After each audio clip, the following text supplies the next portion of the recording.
Baik, assalamualaikum warahmatullahi wabarakatuh. Di sini saya akan mempresentasikan tugas besar statistika sains data. Sebelumnya, perkenalkan nama saya Alpina Damayanti, NIM 1204554 dari kelas RB Program Studi Sains Data Institut Teknologi Sumatera. Nah, pada pembahasan kali ini saya akan menjelaskan apa itu data wrangling, data visualization, data processing, dan model implementasi apa yang akan saya gunakan. Sebelum memasuki pembahasan, yaitu di sini saya akan menggunakan data COVID. Data COVID-19 yang terjadi saat ini, yaitu studi kasus menggunakan data COVID. COVID-19 adalah penyakit menular yang disebabkan oleh SARS, covarian 2, atau yang disebut dengan coronavirus. Penyakit ini membawa dampak yang besar bagi dunia dalam jangka waktu 2 tahun. Dari 2020 sampai 2021, kasus COVID ini menyebar secara luas dan cepat dengan berbagai macam varian virus. Oleh karena itu, data yang beredar mengenai kasus COVID dan variannya sangat banyak tersebar. Nah, untuk melakukan analisis kasus COVID-19 kali ini dapat dilakukan dengan berbagai cara atau proses, yaitu menggunakan data wrangling, data visualization, data processing, dan model implementasi apa yang digunakan. Nah, sebelum itu yang pertama yaitu data wrangling atau dikenal juga dengan data munking. Proses berulang yang melibatkan eksplorasi, transformasi, validasi data sehingga data dapat dianalisis. Data mentah merupakan persiapan untuk mendapatkan tujuan yang jelas dan dikumpulkan melalui berbagai sumber data dalam repositori data. Contohnya, menyatukan kumpulan data menjadi satu database, menemukan data hilang, menghilangkan data yang tidak dibutuhkan. Nah, di sini terdapat code yang saya masukkan, yaitu code data wrangling. Yang pertama itu menampilkan 10 data pertama dengan kodenya dfhead, lalu dftail untuk menampilkan 10 data terakhir yang saya input dari data COVID. Lalu di sini menghitung jumlah dan list negara dalam data COVID negara dengan df-nya di dalam data tersebut ada negara, ada kolom negara dengan menentukan jumlah negaranya. Nah, jumlah negara yang didapat adalah 7 dengan varian yang saya cari, yaitu varian COVID yang ada di dalam data tersebut ada 5. Lalu di sini ada PDML untuk mengubah kolom menjadi baris. Nanti saya akan menampilkan outputnya secara satu persatu. Di sini saya akan menjelaskan terlebih dahulu. Lalu di sini ada df rename. Df rename ini untuk merename atau mengganti nama. Lalu df sort values ini untuk mengurutkan data. Data sort itu maksudnya data yang terkecil ke terbesar. Lalu df drop itu menghapus, drop itu adalah menghapus kolom yang saya inginkan. Misalnya di sini tanggal, lalu di situ kolom tanggal akan dihapus. Lalu df describe. df describe ini mendeskripsikan itu berupa menghitung statistik yang akan keluar di output code. Lalu di sini ada df info untuk mengetahui informasi data yang saya inputkan dari awal. Di sini saya mengelompokkan kelompok negara dan varian. Dan data wrangling ini bisa mengelompokkan varian juga.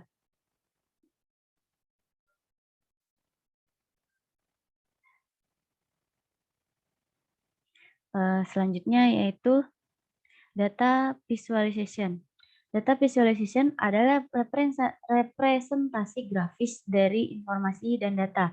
Selain grafis, ada tabel dan plot-plot yang lainnya dengan untuk memvisualisasikan data dapat menggunakan library Matplotlib atau SNS. Nah, di sini contoh kode data visualisasi. Di sini saya menginputkan data jumlah kasus COVID di Malaysia dengan menampilkan tanggal dan jumlah positifnya. Di sini ada contoh outputnya, beberapa outputnya.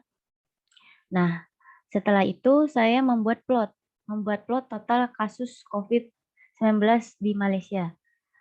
Di sini ada terlampir gambarnya dengan jumlah kasus dan tanggal.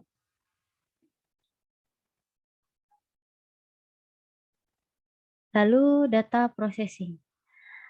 Di sini data processing adalah metode pengumpulan data mentah dan menerjemahkannya ke dalam informasi yang dapat digunakan. Mohon maaf, di sini ada kelanjutannya. Dapat digunakan dengan contoh pada perhitungan similarity atau disimilarity. Nah, di sini ada mendefinisikan processingnya dengan DF3-nya itu negara. Dengan di sini negara itu didefinisikan negara, Omikron itu O, Alpha itu A, dengan Beta itu B. Nah, di sini nanti ada output mengurutkan kolom negara, Omikron, Alpha, dan Beta dengan tiap-tiap negaranya. Lalu melakukan perhitungan similarity atau disimilarity dengan mendefinisikan similarity sebagai jarak R yang dihitung dengan menggunakan Euclidean distance dan pada negara berikut. Nah, di sini saya menginputkan 5 negara, yaitu Finland, Jerman, Indonesia, Italia, dan Jepang. Lalu, setelah saya menginputkan data ini, mohon maaf, kasus yang paling similar dan urutannya. Di sini saya mendefinisikan similarity-nya terlebih dahulu dengan menggunakan location Indonesia. Nah, dengan mendrop Indonesia di sini, lalu urutan similarity yang saya dapat. Nah, yang pertama Finland dengan 0,00146, lalu Italia 0,00037, Jepang 0,0020, Jerman 0,0010. Lalu dengan mengoutputkan kasus yang paling similar dengan Indonesia. Ya, yang paling similar yaitu Finland, negara Finland. Lalu di sini saya mengurutkan lagi urutan similarity yang terbaru dengan menggunakan lambda dari yang terkecil dengan Indonesia yang terkecilnya Indonesia 0,001 sekian, lalu Italia 4,97 sekian, dengan Jepang 2,3 sekian, lalu Jerman dengan 1,027 sekian. Lalu sekarang setelah kita mengetahui data wrangling, data visualisasi dengan data processing, lalu kita menentukan metode implementasi yang apa yang kita gunakan. Nah, ada berbagai metode yang kita gunakan. Salah satunya saya menggunakan metode regresi logistik. Nah, sebelum memulai data regresi logistik, di sini saya mengimport Seaborn, lalu mendownload Matplotlib, Escalum, dan berbagai macamnya yang di bawah ini sudah tertera. Nah, sebelumnya saya akan menggambarkan plot. Nah, di sini saya akan menggambarkan dengan X-nya itu sebagai banyaknya positif dan Y-nya sebagai negara. Nah, selanjutnya itu memisahkan variabel training dan testing. atau membuat training dan testing yang akan saya buat nanti.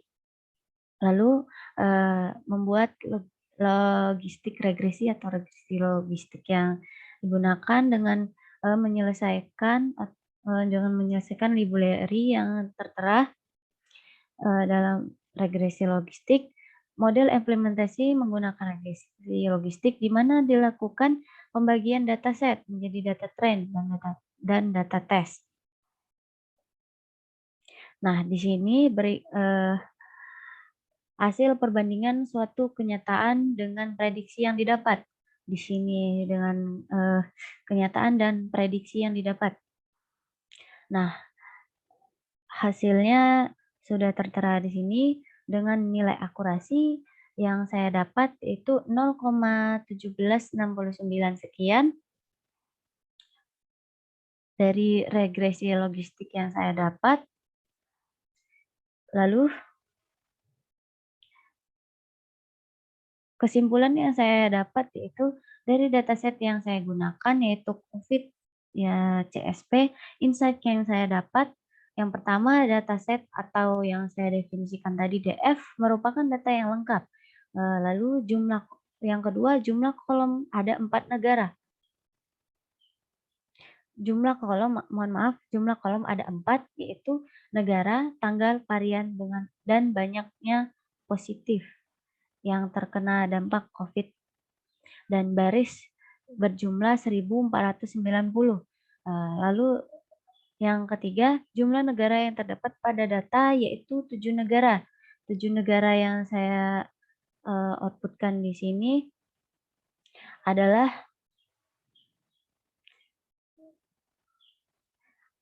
Egypt, Finland, Jerman, Indonesia, Italia, Jepang, dan Malaysia. Lalu ada 5 varian jenis COVID-19 yang yaitu Alpha, Beta, Gamma, Mu, dan Omicron. Yang keempat, mendeskripsikan dataset yang telah saya deskripsikan tadi, yaitu menghitung statistik. Lalu yang kelima, visualisasi total COVID dengan plot. Tadi sudah saya outputkan, yaitu grafik total COVID. Lalu yang keenam, menggabungkan jumlah varian COVID yang dialami oleh setiap negara. 7. Perhitungan similarity dengan Euclidean distance pada negara Finland, Jerman, Indonesia, Italia, dan Jepang. Lalu yang ke-8, berdasarkan 5 negara tersebut, Finland adalah negara yang paling similar dengan Indonesia untuk kasus COVID-19. Lalu yang ke-9, model implementasi menggunakan regresi logistik di mana dilakukan pembagian dataset menjadi data trend dan data test. Lalu yang terakhir, nilai akurasi yang didapat dari model regresi logistik yaitu sebesar 0,17 sekian. Sebelumnya saya terima kasih. Di sini saya akan mempresentasikan kembali hasil code saya.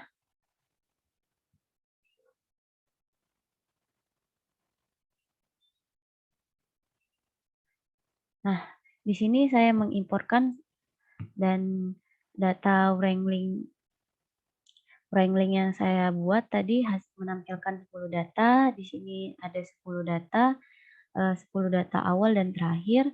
Lalu di sini jumlah negara, jumlah varian, dan di sini mengubah kolom menjadi baris.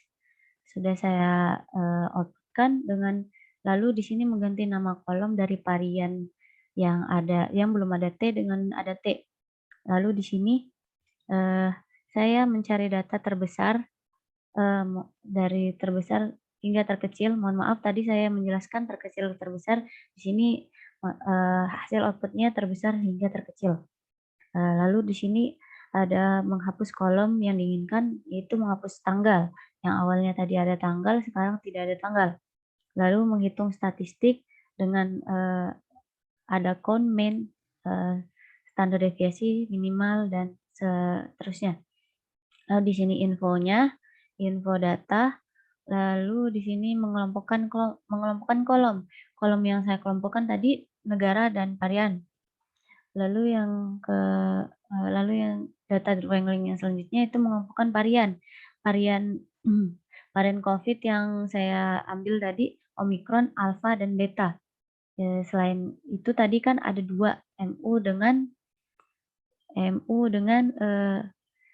mohon maaf, MU dengan Gamma yang tidak saya masukkan. Lalu yang selanjutnya data visualisasi. Data visualisasi yaitu dengan mengoutputkan jumlah kasus di Malaysia.